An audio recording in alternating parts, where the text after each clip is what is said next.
Okay, well, good morning, everybody. And I know a couple of people put in the chat box that I was muted, and I generally am muted before we start. So hopefully you can hear me now. And for those of you who are watching it on the live on the live Zoom feed, and those of you who are watching it later, good morning, good afternoon, good evening, whichever. So here's what we're going to do today. Just to give you a bit of a heads up here, we are going to talk about the rest of chapter 3. And then we'll talk about some content related to the exam. And I'll probably carve out myself maybe 25, 30 minutes to do that. And it should be sufficient time for us to go over what to expect on the exam, how to access it, all that. So our first exam, of course, is this week. And so you'll be looking for that. It'll be in Brightspace. And for anybody who wants to take it in class, you're free to do so, or somewhere on campus, you're free to do so. But we'll talk about that procedure here in a second. So we'll do that. Now, one thing I'll say about chapter 3 is I'm not going to cover everything in chapter 3. So one thing that as we start to get into this a little bit more, we'll see some content when we get into the text a little bit more, I should say. We'll see some content that may or may not be quite as relevant as other. And so chapter 3 is a pretty dense chapter. It's got a lot really of content there that relates to micro. And so we're going to sort of skip over that. And what I'm talking about specifically are price controls, which you don't need to read about.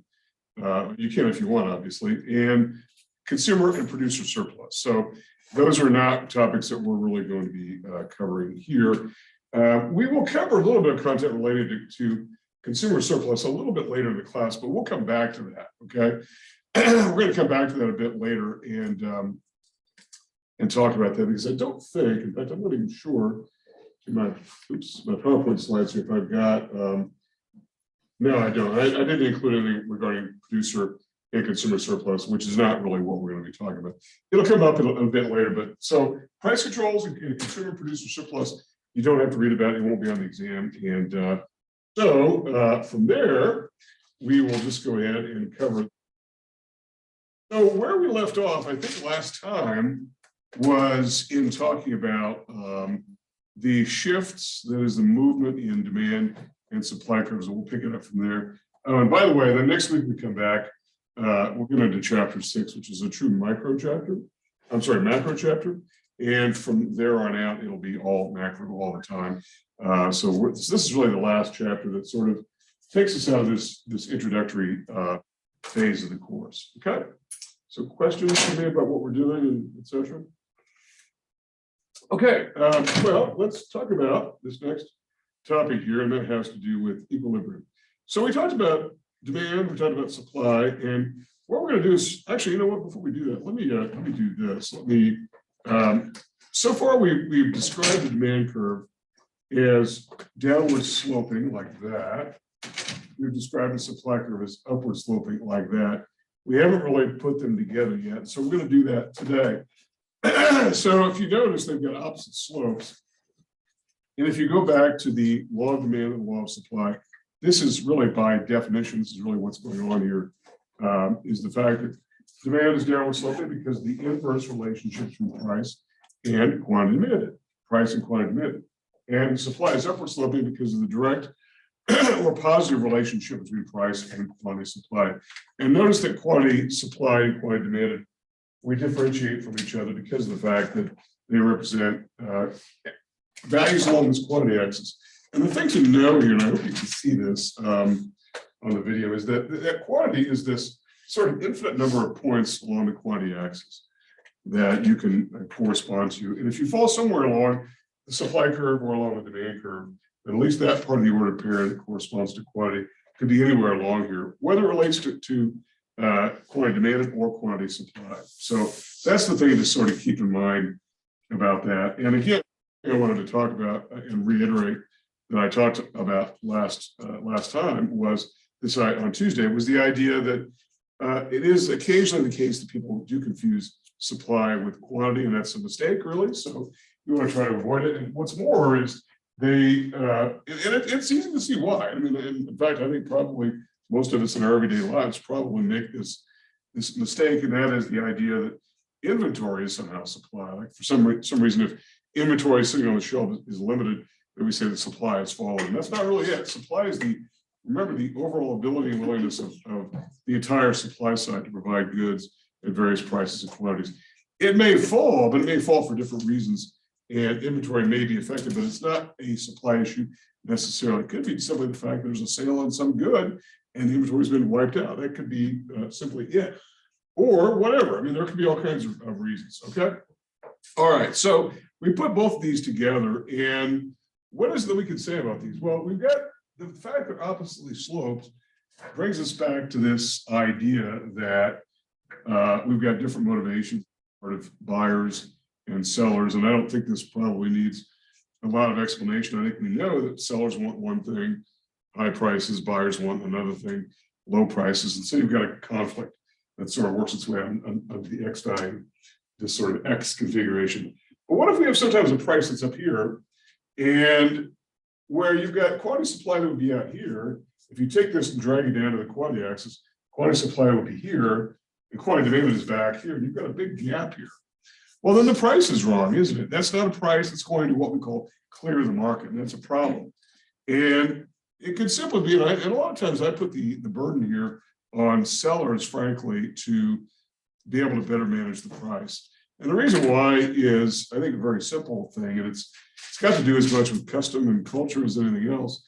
We don't really have a culture in which we can bargain over the prices of goods, not very often. And I know that in my class yesterday, we talked about the example, and we have a couple people who are in both classes taking both at the same time. So I know the first 3 weeks is a little bit redundant and painful. I get that, but it will change after next week. But the example I used yesterday in class was somebody walking into, I think it was Walgreens, and wanting to haggle over the price of shampoo, right?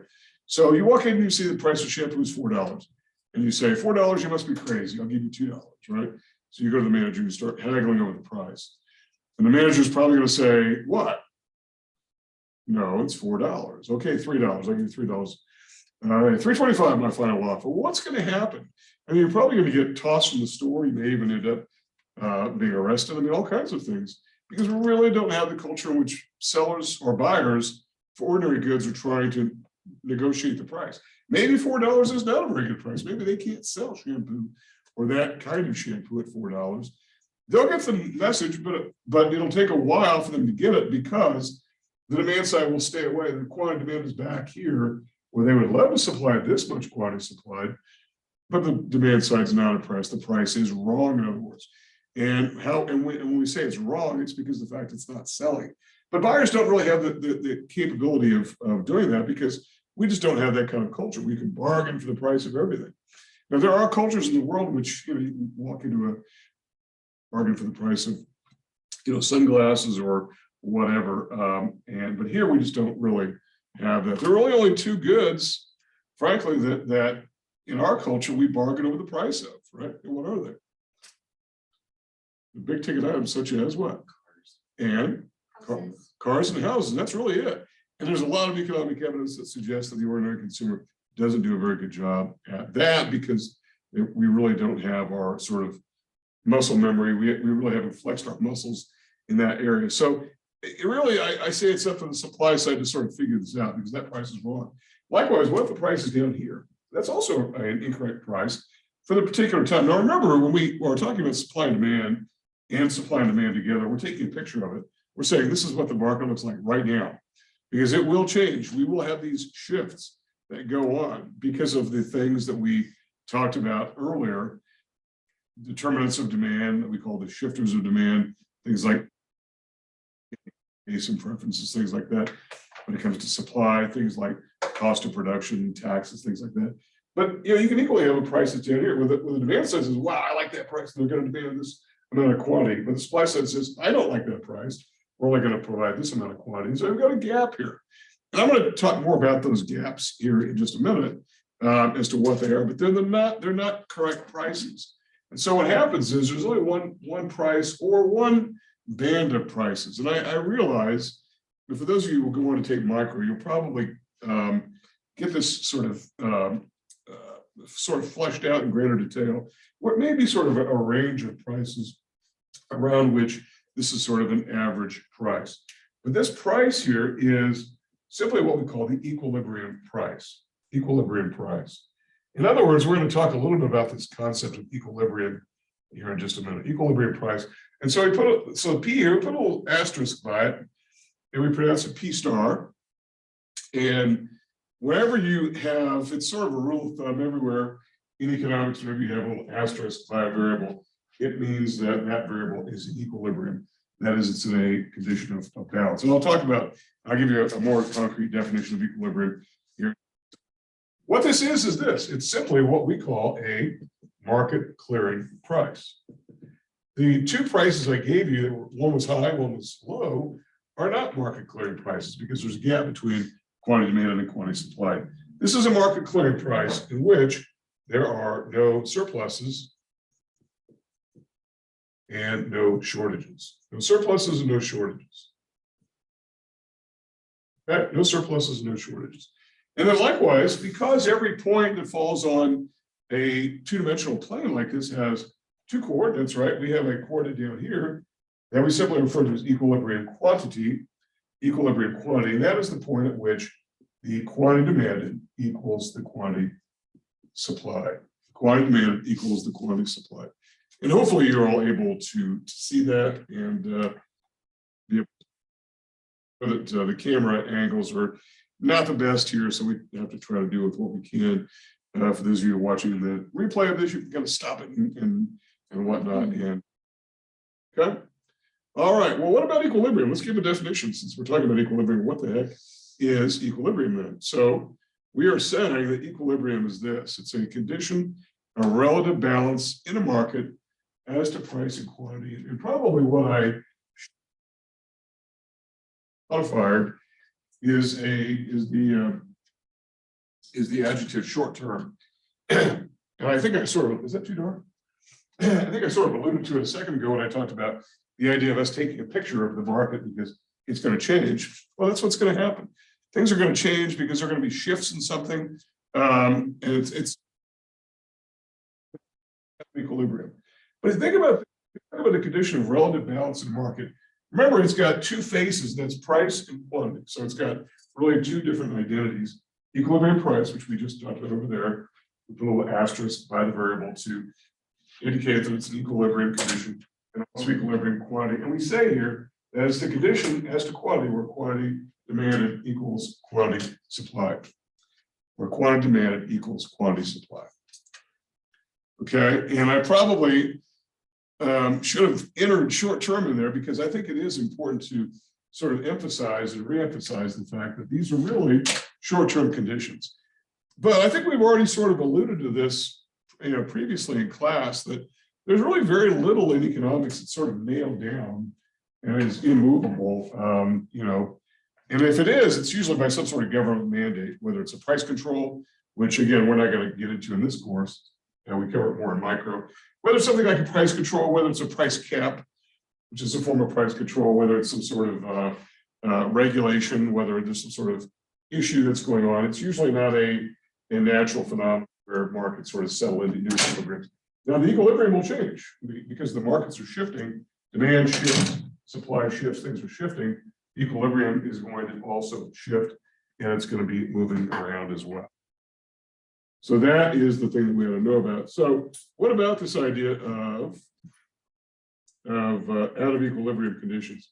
Well, if an equilibrium condition is a condition in which quantity demand equals quantity supply, then what are out of equilibrium conditions? And these are not new equilibrium conditions. These are conditions where the market is out of whack. Okay. And when you've got we've all heard the term shortages with surpluses. And I think probably all of us have heard enough about shortages in the last 3 years with the onset of the pandemic for us to know that what is a shortage? It's a deficiency in quantity supply in relation to quantity demand. And we've all seen shortages, particularly in the early stages of the pandemic.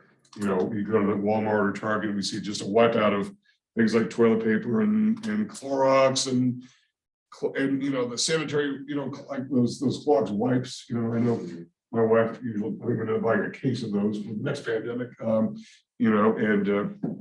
the people were just going a little bit berserk. Now, frankly, didn't the demand side go a little bit little bit wacky here, go a little bit crazy with some of this hoarding, some of these goods, which is why these retailers put limits on it. Well, they did, but it still resulted in a shortage, which was a temporary condition.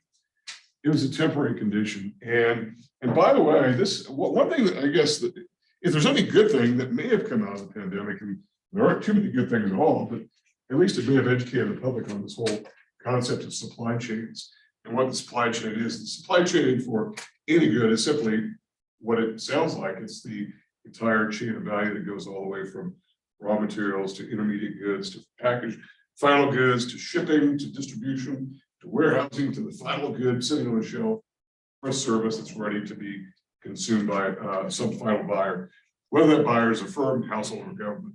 So people, I think, are aware of that. And they're also aware, too, of something which economists and even a lot of people in business have been aware of for a very long time, and that is the fragile nature of supply chains. Supply chains are pretty fragile. They get cut off all the time. And I don't know if I was telling this class, but my brother used to live in a place, it was upstate New York, about 8 miles from the Canadian border. And the year before he got there, I guess they had a giant snowstorm, several feet, and the trucks couldn't get in to deliver groceries and drugs and all that. And they were really in danger for a couple of weeks. It was about a couple of weeks in danger of running out of food. And he had to think twice as to whether or not he wanted to do that, because where we come from is cold, but it's not impassable. But this is a really very remote area and whatnot. And so that was sort of difficult. I'm sure in Alaska, you're probably familiar with this idea of remoteness and the fragility of supply chains. Supply chains are fragile, they do happen. So shortages are simply a deficiency in quantity supply in relation to quantity demand. And a surplus is what we think it is. It's a condition in which quantity supply is greater than quantity demanded. Okay. So those are out of equilibrium conditions. And what does that look like then from the standpoint of this original graph that we put up here? And I'll sort of swallow this way here. If you go back to, and I've already got it sort of marked here on this graph that I constructed, that was this idea of if you've got a condition here, and let me, I think I'm just going to read this actually, because it's going to be a little bit messy here. What does it look like to have a surplus? What does it look like to have a shortage? That is the sort of temporary condition wherein we are out of equilibrium and something needs to change to move it back in equilibrium. Now, one thing I do want to say, and this is an important thing, and I know that sometimes, and I've kind of run into this as a question or a concern or, I don't know, skepticism even, I guess, and that is, how do we know equilibrium exists? That is it a real thing, or is it more theoretical? And, I think the economists, like a lot of people in academia in general, are sort of accused sometimes of maybe, just saying this is the way we think things ought to be, and therefore that's the way they are, and just kind of deal with it. Well, I think there's a lot of evidence that there is equilibrium that exists as a more of a natural condition than an out of equilibrium condition. And just take our own experiences. If we go to a grocery store or a department store or whatever, and we are looking for something, we very rarely see goods just spilling over, we're stepping over goods in the aisle, they're flowing out of the stock room and whatnot. I mean, you might see that if you get there at Walmart at 10 o'clock at night and they're stocking or whatever and whatnot, you might see that, or very early in the morning. Sometimes I go very early in the morning, you got vendors all over the place, but that's not a surplus condition. That's a racial issue. There's not an excess of goods. There's simply that's what's happening. Likewise, you rarely go to shelves and see total wipeout of shelves. You might see it in the case of when people are anticipating like a bad storm or whatever. But again, it's temporary. Those are out of equilibrium conditions that are temporary. So what happens is this: what is the mechanism by which we get ourselves back in equilibrium? So if we just construct a demand curve, looks something like that. That ink is a little bit wearing out here, so I hope you guys can see that in the video. So, all right, well, let's take this price right here, which is not equilibrium. So this is the equilibrium price here, the market clearing price, so-called because it's the price that clears the market. Well, here the price is considered to be too high. And so you've got quantity supplied out here, quantity demanded out here, and that's out of equilibrium. And so I use this interval here along the Q-axis is simply what? It is simply a surplus. It's an out of equilibrium condition. Now, here's the question: how does this thing get cured? And again, I do tend to put more of the responsibility here on sellers. The buyers will do their part. And because we don't really have a negotiating position, I know there are some goods that are negotiated. And I know even in the financial markets, if you are buying stock, you don't have to pay the current price. You could say, okay, I don't want to buy this price. I'll put in an order for rather than $53 a share, I'll put $52.50 or whatever. That's a form of bidding. But for the most part, we're not talking about ordinary goods being subject to that sort of condition. So it goes back to who? It goes back to the seller to sort of realize that there's something wrong. And so as a result, if you've got a gap here where you've got goods sitting around on shelves, a rule of thumb is you should lower the price and lower the price and lower the price. And as you do that, you're going to price in more quantity demanded until you get to the point of equilibrium. So lower the price, lower the price, lower the price. This is not a particularly radical idea. In fact, it comes up throughout not just economics, but finance and accounting, where you have conditions that are out of equilibrium, and what's the idea? Your goods aren't selling, you need to lower the price. And it happens all the time. It happens all the time. I think we talked a little bit about Twitter, making this pretty significant mistake in terms of, we were talking about that the other day, weren't we? This idea of Twitter coming up with the $8 for, what was it? It was like some sort of premium verification or something. Yeah, you get extra features. And the market was what? Not impressed, to say the least, right? And so as a result, Twitter had to back it off. They had to lower the price, which I think is back to zero essentially, right? So this is kind of a similar reason why like electronics such as TVs haven't changed price since pretty much since the 90s. Yeah, and if anything, some of the electronics, I know it sort of defies when we get into that over time, most prices go up. There are goods that defy that, like big high-end TVs, computers, iPhones, cell phones, and the reason has more to do with cost of production, because it costs so little to make a TV anymore, as opposed to because everyone's got a TV and multiple TVs, and pretty much everyone's got a cell phone or an iPhone. I mean, today you don't even. It's just an assumed thing that you've got a cell phone. I mean, I go to my doctor and they go, okay, we'll text you when he's ready to see you. So it's like, okay, all right. I mean, they don't say, do you have a cell phone, right? It used to be a thing. Do you have a cell phone? It used to be a kind of a big deal. And I remember people didn't want to give out their cell phone numbers because it was like, you'd rack up with 20 cents a minute, and you could easily pay $300 a month for a cell phone, and you would have a limited area. If you drive to Santa Fe, you probably have gaps in coverage. So They used to charge for texting too. do they charge? I don't remember charging for texting. I'm not a big fan of texting, but everybody in my family is, and so I haven't heard my daughter's voice in probably 6 months.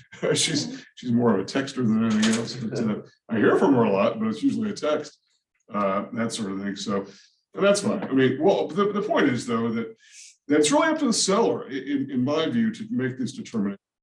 The buyer will do their part. The buyer will say no, and it's either usually it's a take it or leave it sort of proposition. Netflix had a similar sort of incident, although Netflix handled it better, I think, than Twitter. But pretty much everybody in the business world is handling things better than Twitter these days. I mean, Twitter is just Elon Musk is just making textbook mistake after textbook mistake in a lot of ways, but rather than spend all day talking about that, all I'm simply saying is it really does depend upon the seller to make that determination. Okay, so that's how we get back to equilibrium.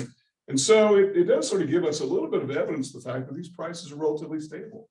And as you mentioned a minute ago, a lot of price, and by the way, we're not terribly surprised by the prices of goods when we go to some place. I mean, if we go to Albertsons to buy, I don't know, a gallon of milk, we may not like the price, but we're not like just gobsmacked. It's like, wow, I cannot believe the price, right? It's about what we expect it to be. Now, obviously, during inflationary conditions like what we're living in now, that probably has a little bit less impact because prices are going up. But even there, some of the price increases have started to slow down a little bit, not as much as a lot of people would think. And we're going to talk plenty about inflation as we get going. Okay, so what about the opposite condition? We have supply, it's upward sloping. We have demand that's downward sloping. That's a little bit better marker there. Okay, we know we have one equilibrium price here in the short run. That's this one. What if the price is too low? It's down here. Well, we've talked about this before. Well, now it's the opposite condition where the quantity demanded is way out here and quantity supplied is way back here. And you've still got this interval here between these 2 points along the quantity axis that represents a shortage. That is the idea that the demand side really likes that price, the supply side not so much. Now, by the way, one of the things about the pandemic that I thought was really interesting too is the fact that if you can keep a price as long as you can prevent reselling. But think about this: what were people doing? And I know I saw this especially because I know that I was hearing from a couple of people who were trying to get those cloths wiped. You know what I'm talking about, right? The little wet things you can wipe. Everyone was wiping it for like weeks. They were wiped out. I know my wife was trying to find a bunch because they were trying to wipe down their office, and they have a bunch of vehicles. They were trying to wipe down steering wheels. And they couldn't find them. And as it turns out, what were people doing? They were going to Walmart and doing what? Hoarding. They were buying 20, as many as they let them buy, and then doing what with them? They were doing, I mean, besides using them, some of them were doing what? Reselling them and marking up the price, right? Weren't they doing it? We saw this go for like $10 for one of those Clorox wipes on like eBay. People were doing that, and people were paying it. But the price was wrong, right? The price was wrong given the shortage condition, right? Now, Walmart and Target, by all rights, should have probably marked the price up, but I think they would have faced a firestorm of criticism had they done that. You're taking advantage of the public during a time of national crisis and whatnot. But in reality, if people are able to command a higher price than what the sort of artificially low price is, and they were, because we know that they were doing it, they were hoarding goods and then reselling them, then the price was wrong. So what has to happen here if there's a shortage because the price is too low? Raise the price. And this is a rule of thumb again. It isn't just common only to economics, but we see it discussed in finance and accounting, where if goods are flying off shelves, the smart thing to do is a seller to raise the price, and that will also walk back some of the quantity demanded. Now, I know that I'm giving you a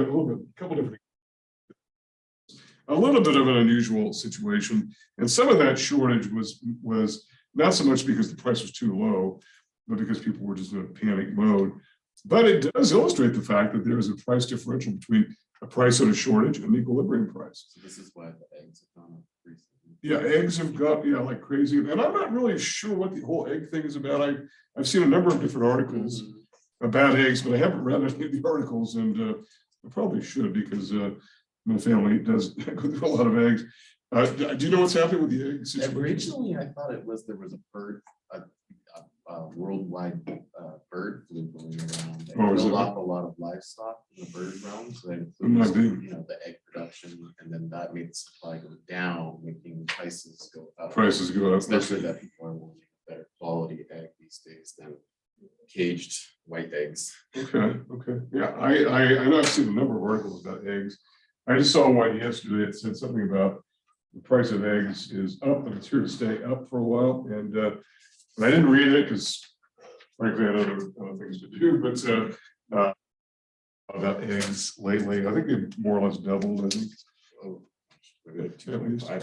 Was it? Yeah. Okay. So they're going up a lot. I haven't bought any myself recently, but I know that it's been a discussion for quite some time. Is the price of eggs? I'm at the grocery store all the time. Are you okay? All right. Well, I figured that the grocery store will let you probably see this. I used to go more than what I do now, but I try to go as little as possible because I try not to go to stores as much as possible anyway. So, okay. So questions about out of equilibrium conditions, surpluses, shortages, etc. Well, what I'm going to do is, and I know this is not the greatest angle here in the world of attack here, but I'm going to talk about shifts in these functions here, and then talk about what the new equilibrium conditions are going to be. So for those of you who are going to watch the replay or watching it live or just simply watching the as I upload it to YouTube, which hopefully is going to be sometime today. I try to get it done more or less the same day. This computer is not the fastest to convert to MP4, so sometimes I've got to clear out of here and come back a bit later. So if you wonder why this isn't available like immediately, it's got to go through a process, and then YouTube's got to check it to make sure I'm not describing how to make an atom bomb or something like that, you know, so I guess that's what they're checking, right? To make sure I'm not up to something grotesque, but so it takes a little bit of time. It will be available. And I know that time is of the essence now because we have an exam. Everybody wants to hear more about the exam. And so I'll get to that here in a second. So what I want to do is this. I want to, on this top row here, I want to talk about shifts in demand, which is why I've labeled demand D1, D1. And then on the bottom row, I'm going to talk about shifts in supply, which is why I've labeled both supply curves S1. We're going to shift these and talk about what the new equilibrium conditions are. So we've started with this idea, we've got equilibrium price and quantity in all four scenarios. And by the way, one thing I want to say is that your textbook and a lot of textbooks will have multiple shifts, like simultaneous shifts in demand and supply. And I'm not really going to get into that because I think it sort of, personally, I think it sort of complicates the analysis because if you've got a simultaneous shift going on, number one, that's not really all that common that you have both demand and supply shifting at the same time. And even if you do, then you've got to determine which shifts more, demand or supply. And I think it's asking a little bit too much, and it doesn't really, I mean, if you want to get into these issues in a 300 level micro class, you can. That's really not what we're trying to do here. So I know that you'll see that in the text, and you'll wonder why I'm giving you more slimmed down versions because it's the more relevant addition. So, all right, so what about demand? What if we have a demand curve? Remember, things can cause demand to shift. So in this case, what about a rightward shift? And again, I kind of bring everyone's attention back to this idea of right, left, as opposed to up and down. And so it's going to make sense, particularly when we talk about shifting supply. Well, now we've got what's happening here is we have a new equilibrium condition. Why is demand shifting? Well, it could be due to a lot of things, right? There's an increase in overall demand. Remember, a rightward shift in demand is an increase in overall demand, and it could be due to any of these shifters, like maybe rises in income. So for normal goods, there's a reason why we talk about normal goods. People demand more of these goods as incomes rise. So if incomes are rising throughout the economy, people will demand more of these goods. And all luxury goods are normal goods, but not all normal goods are luxury. It's just luxuries are a subset of those. But the reason why they're called normal is because they behave like what we'd expect goods to behave normally. They'll demand will flow up and down with income in the same direction. Or it could be more buyers are coming into the market for whatever reason. It is a sort of a truism in economics that, and finance for that matter, that for the most part, demand shifts to the right over time, over time, over time. And it's eventually met by shifts in supply to catch up. Because a simple function of population, as our population gets bigger, more people, more buyers, more demand, more quantities exchanged. Remember, the Q is quantity exchange. So the economy tends to grow over time. This is why Warren Buffett, the great investor, says, just buy companies to invest in, they're going to grow over time simply because the population's growing. You don't have, this is not rocket science. So he buys companies like Heinz that makes ketchup. You know, ketchup is going to go up in demand because, you know, when's it going to go? I mean, is ketchup like losing its appeal? Oh no, we don't like ketchup anymore. Ketchup, you know, it's going to go on and go on. Dairy Queen, Coca-Cola, these kind of things. You get the idea. So demand is this kind of a shift as more buyers come into the market. So as a result, what's the price effect here? We say that the price is bid up, particularly when the supply side doesn't have a chance, at least in this very short run movement. Now, this is a snapshot from D1 to supply to a new snapshot. Just click to a new D2, which is a new equilibrium condition. It's not out of equilibrium like the surpluses and shortages. This is in equilibrium. It's just a new equilibrium. So we had a movement here, okay? And the demand side has bid up the price of these. And by the way, we see this kind of phenomenon happening a lot in certain goods in which demand is rising for whatever reason. We saw in houses, you know, the last decade where, or I guess the decade before last, where people were buying, and the supply side, you can't just create new houses. It's just not, it's not like, you know, making things available very quickly. It takes a while. And so home prices were just surging. And one of those factors, and again, I think I mentioned that some of the demand shifters that I talked about in class may not include everything. Your textbook has some others. Interest rates would be one factor that I probably should include as I go forward, but it's, you know, you get the gist. If interest rates are low, people demand more goods that are very interest sensitive. We are going to talk plenty about interest rates and how they affect this particular factor, particularly something like housing. Now, right now, interest rates are going in the other direction, they're going up. And so what we're seeing happening is demand for, say, homes is falling, it's going to the left here. And what is happening in the price of homes? We're starting to see a collapse in the price of homes because of the fact, this should be up here, because of the fact that interest rates are rising. So we're seeing less quantity exchange. There are many fewer home sales. And as a result, demand has shifted to the left. And again, I know I keep harping on this, but think about right and left as opposed to up and down. And it's going to make a big difference, particularly when we get into talking about the supply function. Okay. So that's an important thing to consider, that sometimes prices can go down if buyers are leaving the market for whatever reason. This could also be simply due to the fact that the area is becoming depopulated. People are running away from this market for whatever reason. They're just, they're moving, they're leaving. And we see this happening in all kinds of areas where populations are becoming depopulated. Some of the industrial north that we're seeing areas where a lot of the population is leaving. So we've seen lots of stories about Detroit where, obviously it was a big manufacturing employer for many decades. And now there are whole sections of Detroit that are pretty much depopulated. And that's a bad thing for a lot of different reasons, okay? So those are shifts of demand to the right, to the left, increase, decrease. What about supply shifts? What if we have now, we start with a new equilibrium condition, we have a rightward shift in supply. So in other words, it's an increase in supply. Here, there's a reason why I keep preaching this right left. It's because this is an increase, but it looks like it's going down. And it's not going down, but because it's sloped the way it is, it looks like it might be going down. So again, don't get yourself in the issue of thinking up, down, think right, left. And so here you've got an increase in supply, and with an increase in supply comes a greater amount of quantity exchanged. I know some of this discussion is in your text, but I think it's sometimes important to give a little bit of narrative and a little bit of perspective on this, just to sort of flesh this out. So what's going on here? Well, this could be a lot of factors. Remember, let's go back to this discussion about what can cause supply to shift. And one of the things that we said when we talked about these determinants of supply was that the number one issue here is far and away cost of production. So if the cost of production is going down, remember, we're talking about supply here. If the cost of production is going down, then suppliers are going to provide more output, because it's, as a rule of thumb, if it costs you less to do something, you're going to do more of it.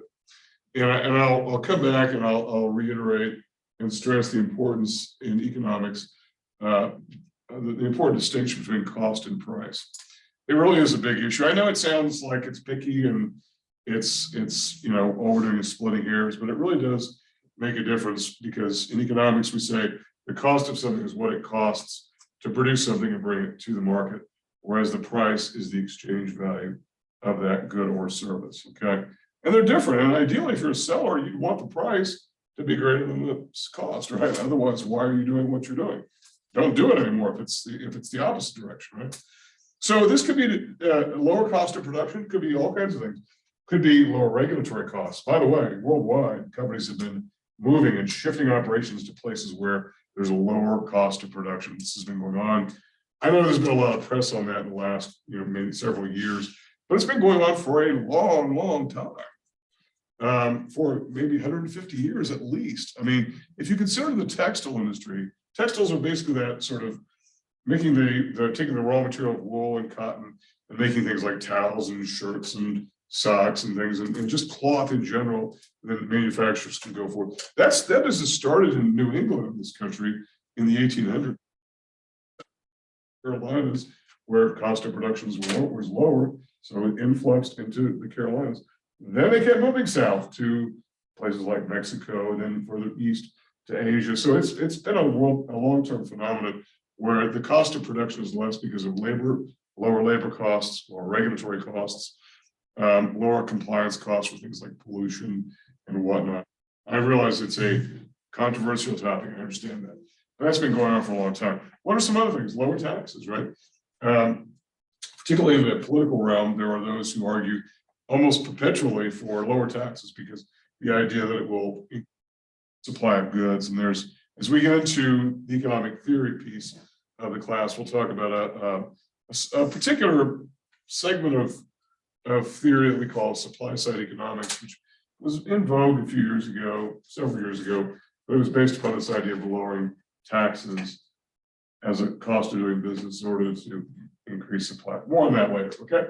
What about a shift in the other direction here, where now supply is shrinking, so it's going in the other direction, and so now we have a left shift, but it looks like if you were going to think up down, it looks like this is going up, but it's actually decreasing, it's going to the left. So again, right, left, not up, down, okay? So the left shift, and what you've got here is less quantity available, and I'm sorry, yeah, or less quantity exchanged, I should say, at higher prices. This could simply be sellers are leaving the market, and there are fewer sellers remaining, and so as a result, those few sellers think, okay, good thing.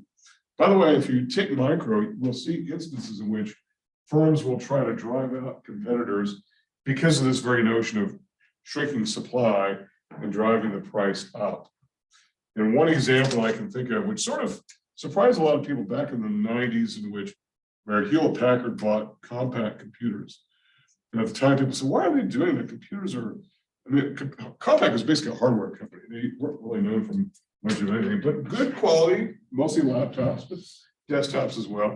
So why would Hewlett Packard, which does a lot of things, namely printers, but also personal computers, they were trying to expand it. Why would they buy Compaq? Well, they're trying to take a competitor off the board, and they did.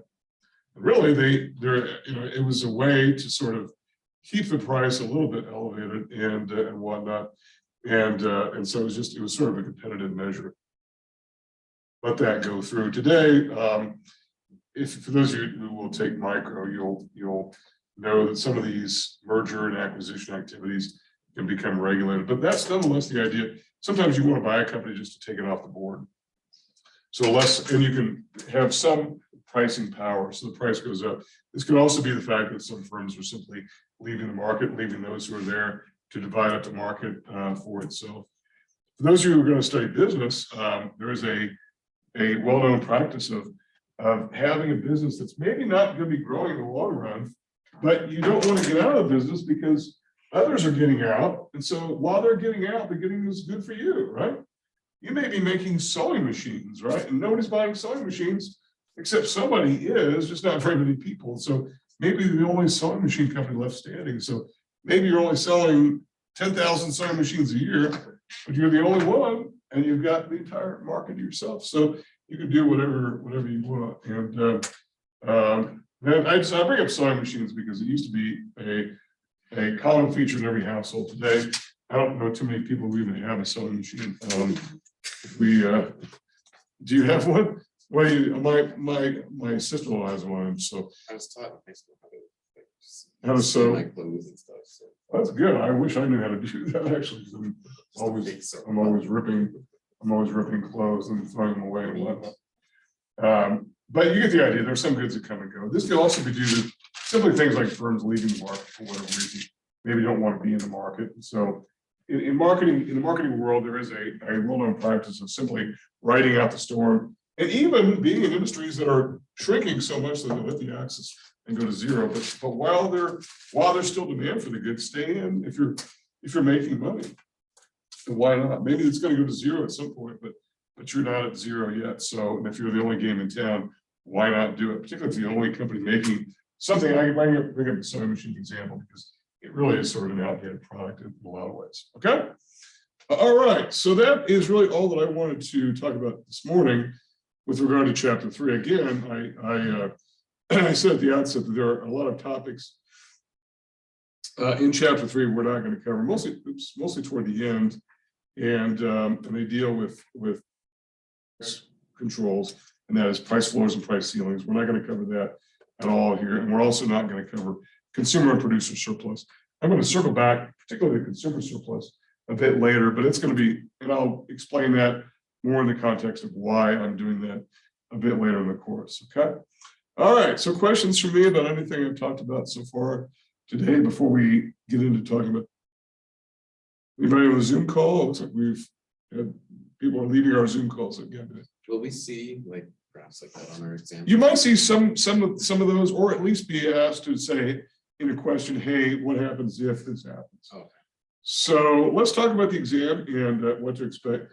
And by the way, so I said at the outset that I know some people don't like to do things online and whatnot and prefer to have the piece of paper and take the exam. If you want to do it, that's fine. Just let me know. Just send me an email or call me or come by or whatever and say, can I take the exam? Obviously, we don't meet again this week. This is our last class session. So if you want to take the exam, I can get a paper copy over to the testing center and you can take it, I guess tomorrow probably, or maybe Saturday. I don't know if they're open on Saturday, but we'll work something out. My experience has been, and the reason why I make the assumption, and I know sometimes we're on thin ice when we make these assumptions, but I think it's a pretty good assumption. Most people would like to take it in Brightspace, in the comfort of your own home or wherever you can take your shoes off and get a cup of coffee or whatever makes you feel comfortable. And you've got between now, well, it'll be available sometime later today. So it'll be probably tonight sometime, early evening. It'll be up and running. So tomorrow, Saturday, Sunday, and you'll have 90 minutes to take the exam. There are 40 questions, 40 multiple choice questions. You have 90 minutes. I think that's really plenty of time to do it. And so you should, and it's all multiple choice. So there are also no calculations on this exam. You may be confronted on subsequent exams with having to do some calculations. These are not going to be wild, crazy, multi-page computations when they do come about. But right now, we're not even doing that, okay? All I'm simply saying is it's going to deal more with the qualitative as opposed to the quantitative aspects of what we're talking about here, okay? It's going to cover the first 3 chapters and also the, first 3 chapters, and let's get my file back here. And the Appendix A. So, okay, so, oh, here we go. Okay. Hopefully everybody can still see me because I've got I can't see the Zoom screen right now. Yeah, I've got the file mostly here. The exam's mostly done. I've got a couple tweaks to make. And so it may even be available a little earlier, but I think I'm going to have wild and crazy office hours today. So right after class, so I don't know if it'll be up this morning. I'm going to shoot for tonight. Okay, so what are we looking at here? So here's what you want to look at your notes from class, things you took in class, things we did on the board. There's not going to be anything on the exam we didn't talk about in class. If for some reason something slips in there that I didn't catch, I'm sure that you'll let me know and I'll back it out or I'll just adjust your score and whatnot. I try very hard not to talk about something on an exam that we didn't cover. So, which is one reason why it's not available yet, is because sometimes I don't know how far I'm going to get when we sort of pull the plug and then talk and sort of in that segment. These exams are not comprehensive. They only cover the portions that we've covered. The final exam will be different. Okay.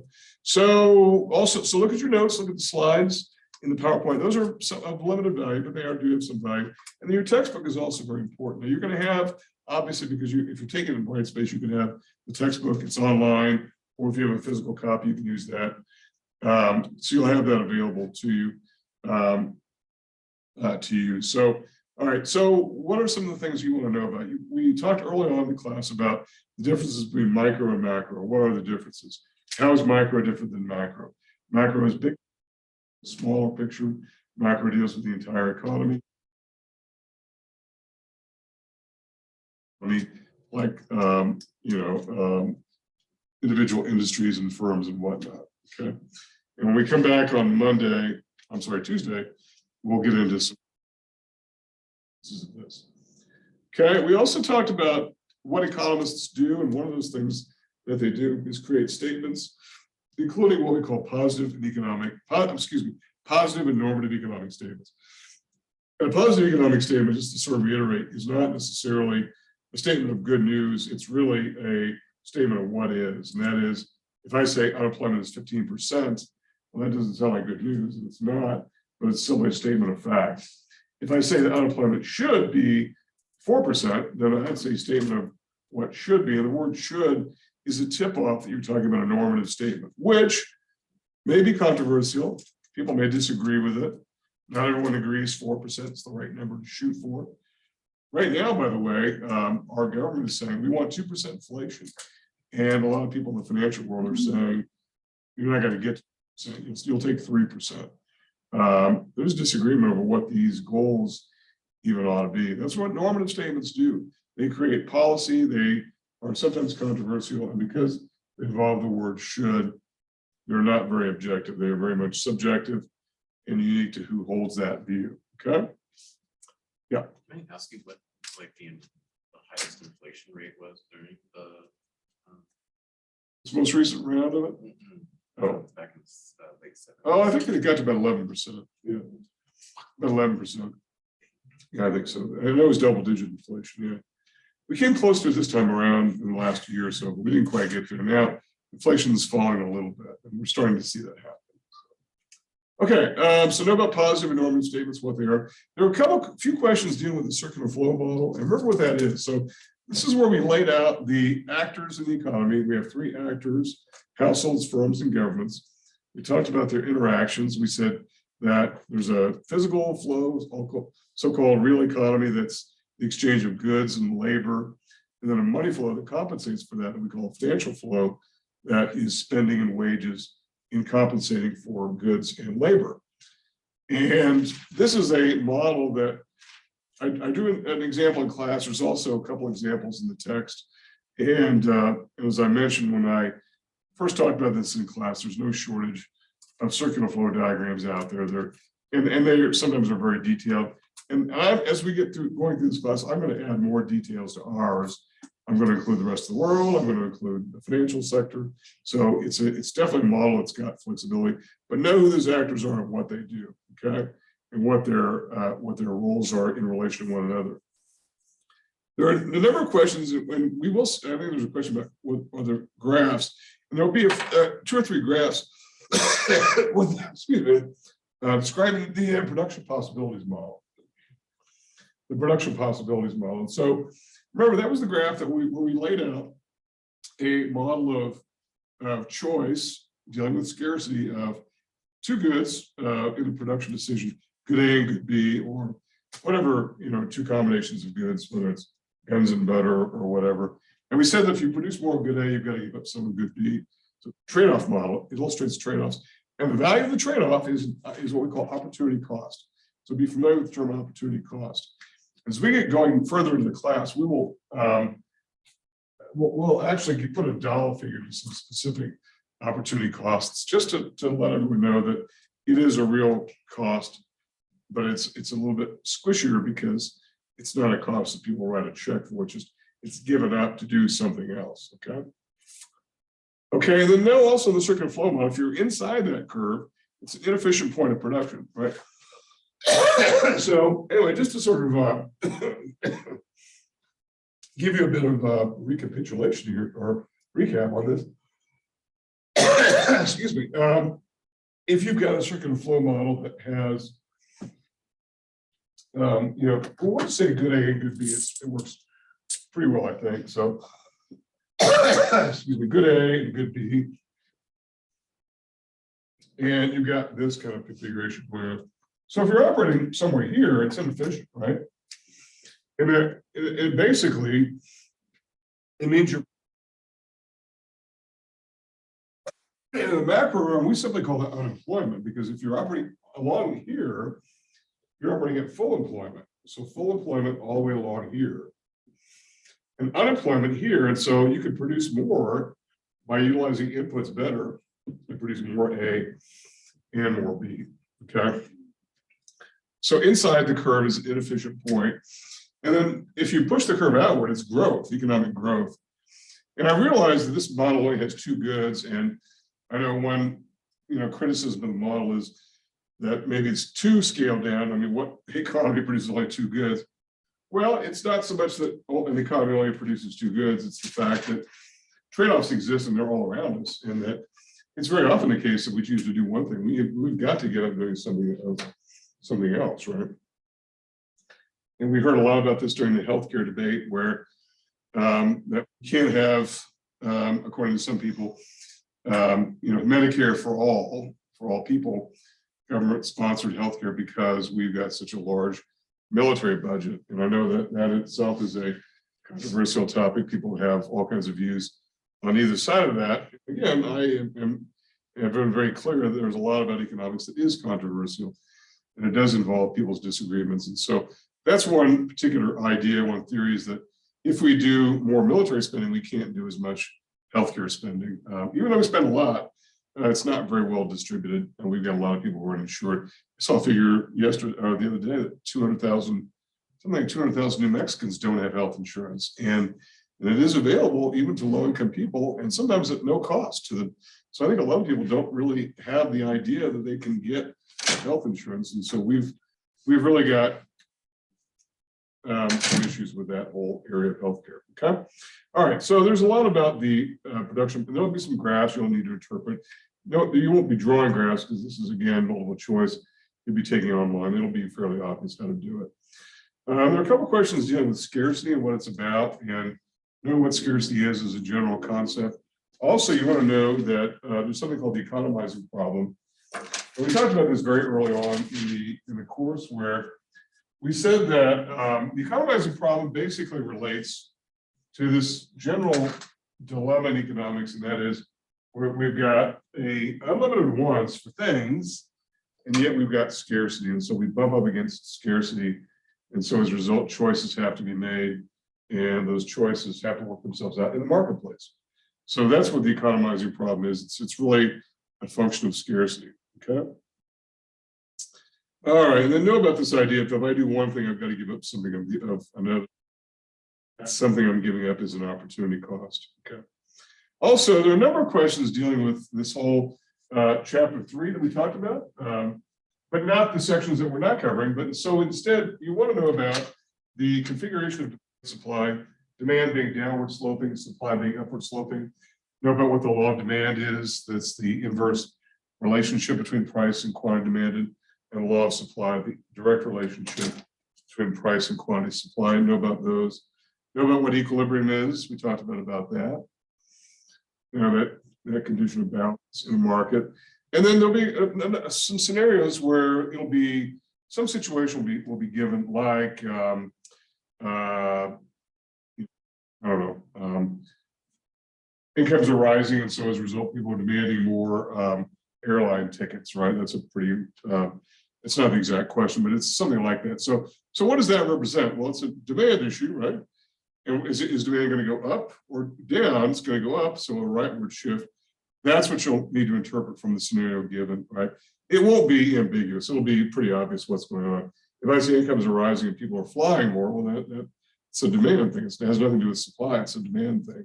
So that would be an example of those, one of those kinds of scenarios.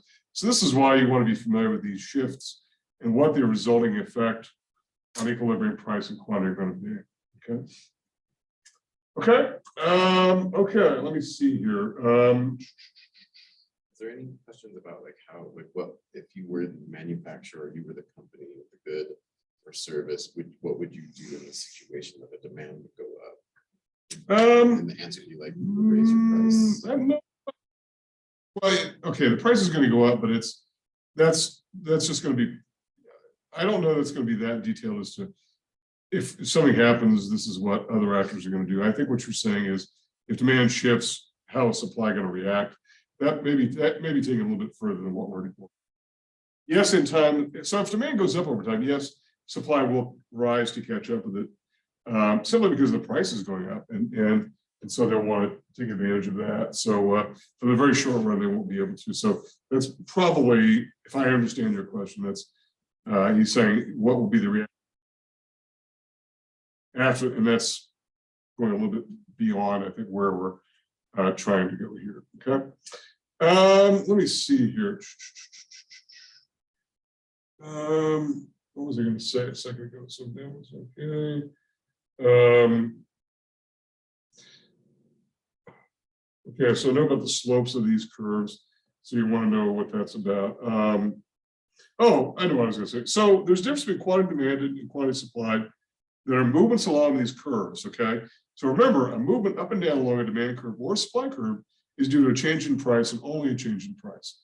Whereas the shift in the curve to the right or to the left is due to a non-price variable. It's not the price of the good, maybe the price of a related good, like a substitute complement, but it's not that price. So these are non-price variables that are shifting it. Things like in the case of demand, changes in income, changes in taxes, changes in tastes and preferences.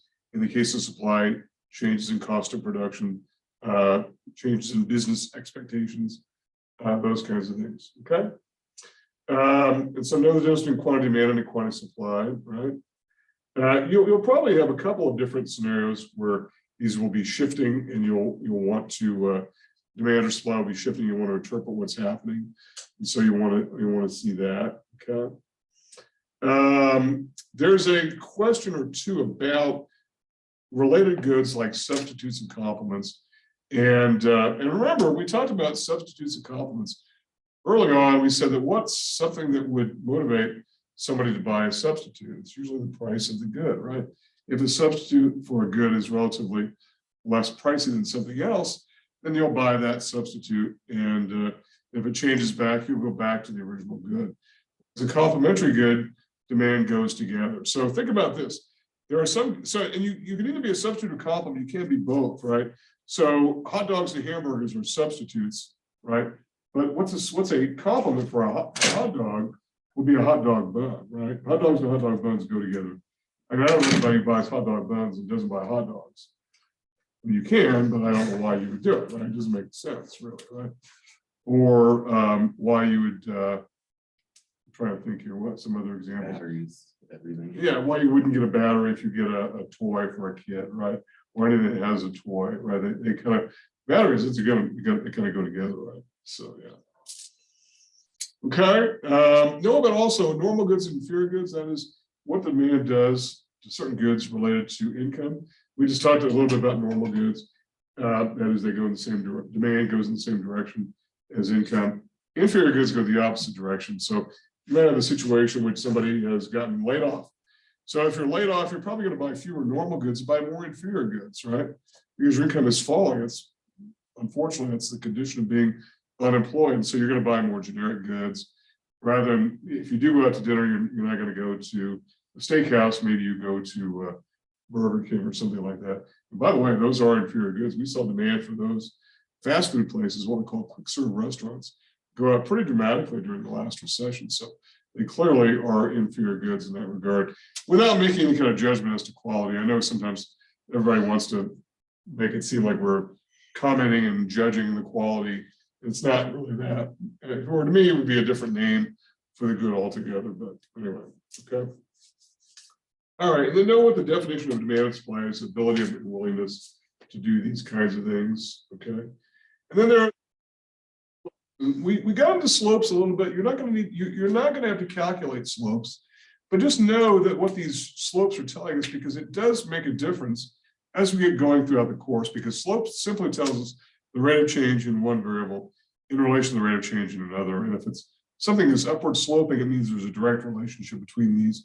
If it's downward sloping, there's an inverse relationship. One thing goes up, the other thing goes down. That is an important relationship to be aware of.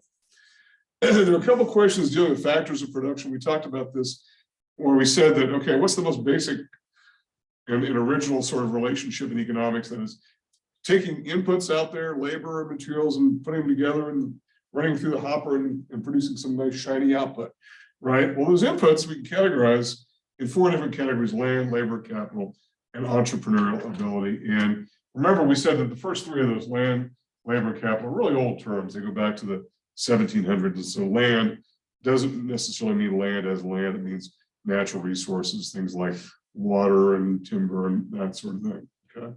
So know about those factors of production. We went over that quite a lot in the class, even though it's not really covered that in depth in the text. We did talk about it there. And then know what equilibrium is versus out of equilibrium. Okay. So know what that's about. And I think that's really it. I don't think I have much more to that. I think if you know the general idea. Okay, does anybody have any questions for me, either here in the classroom or live on the Zoom? Let's see here. There's a question in the chat box. Is there anything new on the board? No, that's the last that we wrote about. If there was something new, I would swivel the camera. There's nothing new. So if you didn't quite get that, just I'll post the video. It'll be a link to YouTube.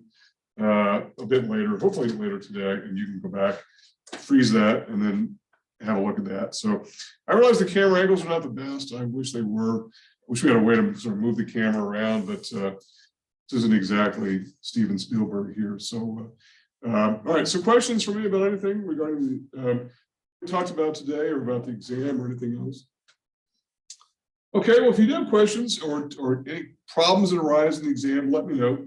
Just send me an email. I'm around all weekend, and particularly if you get kicked out for whatever reason, you can't get back in, I may have to reset your exam. I don't really want to do that because it may mean you have to start over, and nobody wants to do that, but that sometimes happens. The good thing about Brightspace, even though Brightspace is not everyone's best friend, but at least it does not seem to crash as much as what our previous system did. So I don't think you'll have a problem, but if you do, because stranger things have happened, then just let me know. So. Okay, all right, well, I'm available throughout the weekend, and I'm around campus today, so feel free to get with me if you have questions. And so otherwise, have a great rest of your day, and I will see all of you next week. Thank you.